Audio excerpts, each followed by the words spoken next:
आज Doubtnut app download करें। Doubtnut पर अपने सभी गणित, रसायन विज्ञान, भौतिक विज्ञान और जीव विज्ञान के डाउट्स का करो सफाया। बस प्रश्न की फोटो खींचो, एक ही प्रश्न को क्रॉप करो और तुरंत वीडियो सोल्यूशन पाओ। अभी डाउनलोड करें। प्रश्न हमें दिया हुआ है कि प्रकाश विद्युत प्रभाव के प्रयोग में फोटो इलेक्ट्रॉन की अधिकतम गतिज ऊर्जा, या हम उसे बोल सकते हैं उत्सर्जित इलेक्ट्रॉनों की अधिकतम गतिज ऊर्जा, और फोटो इलेक्ट्रॉनों की संख्या मतलब उत्सर्जित इलेक्ट्रॉनों की संख्या पर इसका क्या प्रभाव होता है। यदि हमें बोला जा रहा है कि लक्ष्य के पदार्थ और आपतित प्रकाश की तीव्रता को हम स्थिर रखें और आपतित प्रकाश की जो आवृत्ति है उसे परिवर्तित कर दी जाए। परिवर्तन के सापेक्ष हम बात करते हैं तो जो आपतित प्रकाश की आवृत्ति होगी या तो उसे कम किया जाएगा या उसे अधिक किया जाएगा। तब हम उस पर देखने वाले हैं कि फोटो इलेक्ट्रॉन की अधिकतम गतिज ऊर्जा एवं फोटो इलेक्ट्रॉनों की संख्या पर इसका क्या असर पड़ता है। तो देखिए, इसके लिए सबसे पहले हम देख लेते हैं कि प्रकाश विद्युत प्रभाव होता क्या है। प्रकाश विद्युत प्रभाव समझने के लिए हमने ये माना कि हमने धातु की प्लेट ले रखी है। ठीक है, धातु की प्लेट है। धातु की प्लेट में मुक्त इलेक्ट्रॉनों की संख्या बहुत अधिक होती है, ये हम जानते हैं, जो कि यहाँ पर अंदर में मुक्त इलेक्ट्रॉनों के रूप में यहाँ पर परमाणुओं के बाहर की छोर पर वो चक्कर लगाते हुए रहते हैं। ठीक है, अब इन्हें देखिए, इन्हें यदि हमें उस वहाँ से स्थान से मतलब उनके कक्ष से बाहर निकालना है तो हमें ऊर्जा की आवश्यकता होगी। अब ऊर्जा की आवश्यकता किस प्रकार से पूर्ति होती है, देखिए यहाँ पे यदि हमने प्रकाश की किरणों को इस धातु की सतह या धातु की प्लेट पर आपतित करवाया हुआ है तो प्रकाश जो है किन माध्यमों पर निर्भर करती है। देखिए, प्रकाश को हम छोटे छोटे ऊर्जा के पैकेट या बंडलों से मिलकर बना हुआ मान सकते हैं। तो प्रकाश जो है उसे यही छोटे छोटे बंडलों या ऊर्जा के पैकेट्स के रूप में क्या बोला जाता है, इन्हें बोला जाता है फोटोन। ठीक है, ये फोटोन जो होते हैं ऊर्जा धारण किए होते हैं।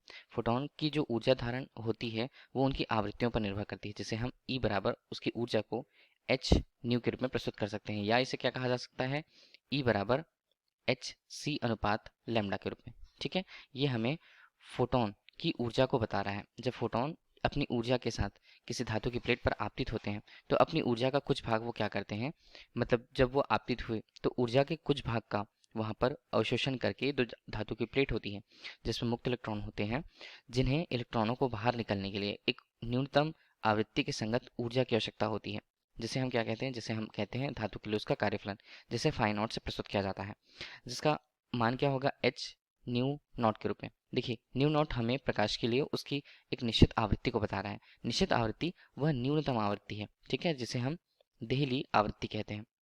इस आवृत्ति के संगत जो ऊर्जा यदि धातु की प्लेट पर पड़ती है तब तभी वहां से इलेक्ट्रॉनों का उत्सर्जन संभव हो पाता है, या फोटो इलेक्ट्रॉन का उत्सर्जन वहां पर संभव हो पाता है।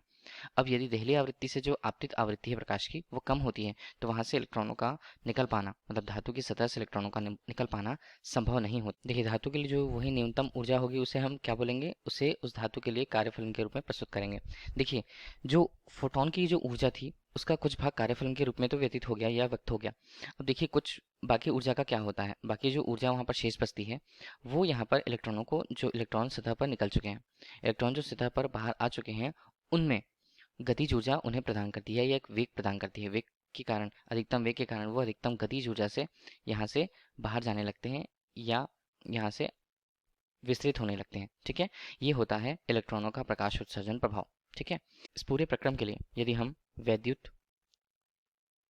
या इसे हम बोलते हैं प्रकाश विद्युत प्रभाव, तो प्रकाश विद्युत प्रभाव के लिए आइंस्टीन समीकरण, आइंस्टीन नामक वैज्ञानिक ने जो समीकरण दिया उसको हम लिखते हैं। ठीक है, समीकरण हमें क्या बताता है, समीकरण यहाँ पर होता है ई, जो कुल ऊर्जा आपतित हुई उसका कुछ भाग धातु के लिए उसके कार्यफलन के रूप में, और जो शेष भाग होता है उन इलेक्ट्रॉनों को गतिज ऊर्जा प्रदान करने के लिए, अधिकतम गतिज ऊर्जा प्रदान करने के रूप में व्यक्त होता है। ठीक है, तो ये ऊर्जा के रूप में इसका मान यहाँ पर संभव। देखिए, अब इसे जो ऊर्जा हमारे पास कुल रूप से फोटोन की ऊर्जा आपतित हुई थी इसे एच न्यू के रूप में प्रस्तुत किया, और धातु के कार्यफलन के रूप में इसे एच न्यू नॉट के रूप में प्रस्तुत किया। न्यू नॉट हमें क्या बताता है, देहली आवृत्ति के मान को बताता है। इस प्रकार यहाँ पर गतिज ऊर्जा 1:2 एम वी मैक्स वर्ग के रूप में हमें हमारे पास प्राप्त होती है। तो गतिज ऊर्जा को क्या लिखा जाएगा, एच हमने उभयनिष्ठ ले लिया, न्यू ऋण न्यू नॉट। ठीक है, ये हमने इस तरह लिया इसे, और इसका मान होता है 1:2 एम वी मैक्सिमम वर्ग के रूप में। ठीक है, ये हमें बता रहा है कि जो ऊर्जाएं हैं, गतिज ऊर्जा किन किन पर निर्भर करती है। गतिज ऊर्जा किन पर निर्भर कर रही है, गतिज ऊर्जा यहाँ पर जो कुल ऊर्जा वहाँ पर आपतित हुई थी, कुल ऊर्जा और धातु के कार्यफलन के रूप में, धातु के कार्यफलन के रूप में वो यहाँ पर व्यक्त होती है। और संगत यदि हम आवृत्तियों की बात करें तो कुल ऊर्जा जो फोटोन की आई है उसकी आवृत्ति, और धातु के लिए उसकी देहली आवृत्ति पर वह निर्भर करता है गतिज ऊर्जा का मान। अब जैसा कि प्रश्न में हमें बोला जा रहा है कि हमें फोटो इलेक्ट्रॉन की अधिकतम गतिज ऊर्जा और फोटो इलेक्ट्रॉन की संख्या पर क्या प्रभाव पड़ेगा बोला जा रहा है यदि हम लक्ष्य के पदार्थ और आपतित प्रकाश की तीव्रता को निश्चित रखें। इसका देखिए, ये समीकरण हम एक ले लेते हैं। जैसा प्रश्न में बोला गया है हम उन स्थितियों को लिखते हैं। लक्ष्य पदार्थ को, लक्ष्य यहाँ पर पदार्थ जो होता है, लक्ष्य पदार्थ मतलब धातु की प्लेट ही होती है, उसको नियत रखा गया। नियत रखा गया मतलब कार्यफलन उसका फाइ नॉट था, कार्यफलन उसका नियत रहने वाला है इस पूरे प्रक्रम में। ये दूसरा हमें बोला गया कि आपतित प्रकाश की तीव्रता को नियत रखा जाए। तीव्रता को यदि नियत रखा जाता है, तीव्रता देखिए किसके अनुक्रमानुपाती होती है? तीव्रता जो है सीधे सीधे यहाँ पर फोटोनों की संख्या, फोटोनों की संख्या के अनुपात, यहाँ समानुपाती होती है। यहाँ इसका मतलब है कि यदि हमने तीव्रता को अधिकतम बनाए रखा है तो फोटोनों की संख्या भी अधिक होगी, और तीव्रता यदि न्यूनतम है तो फोटोनों की संख्या भी न्यूनतम होगी। और हम जानते हैं कि फोटोनों की संख्या जो होती है इलेक्ट्रॉनों के उत्सर्जन के लिए, मतलब फोटो इलेक्ट्रॉन के यहाँ पर उत्सर्जन के लिए आवश्यक होती है। ठीक है, तो यहाँ पर तीव्रता बोला जा रहा है, तीव्रता भी नियत है। इसका मतलब है कि फोटोनों की संख्या जो यहाँ पर आपतित होती हैं उनका मान भी नियत है। तो हमें पूछा जा रहा है इस संदर्भ में कि यदि हम आपतित प्रकाश की आवृत्ति को परिवर्तित कर दें तो अधिकतम गतिज ऊर्जा और इलेक्ट्रॉनों की संख्या पर क्या प्रभाव। देखिए, इसके लिए हम जानते हैं कि पहले पद में जैसे ए से हमने लिखा हुआ है कि यदि हम वहाँ पर तीव्रता को नियत रखें, तीव्रता को नियत रखें तो फोटोनों की संख्या का मान नियत होगा। और फोटोनों की संख्या का मान यदि नियत है, फोटोनों की संख्या, फोटोनों की संख्या किस प्रकार ली जाती है? प्रति सेकंड में प्रति एकांक क्षेत्रफल पर आपतित होने वाली फोटोनों की संख्या के रूप में। तो फोटोनों की संख्या यहाँ पर क्या होती है? ये सीधे सीधे फोटो इलेक्ट्रॉन देखिए फोटो इलेक्ट्रॉन की संख्या पर निर्भर करती है। मतलब जितनी ज़्यादा फोटोनों की संख्या होगी उतना ही इलेक्ट्रॉनों का उत्सर्जन होगा, या इलेक्ट्रॉनों की संख्या में उत्सर्जन बढ़ जाएगा वहाँ पर। लेकिन फोटोनों की संख्या का मान तो नियत है बोला गया है, तो फोटो इलेक्ट्रॉन की संख्या क्या होगी? ये भी नियत रहने वाली है, मतलब ये परिवर्तित नहीं होने वाली है इस प्रश्न में।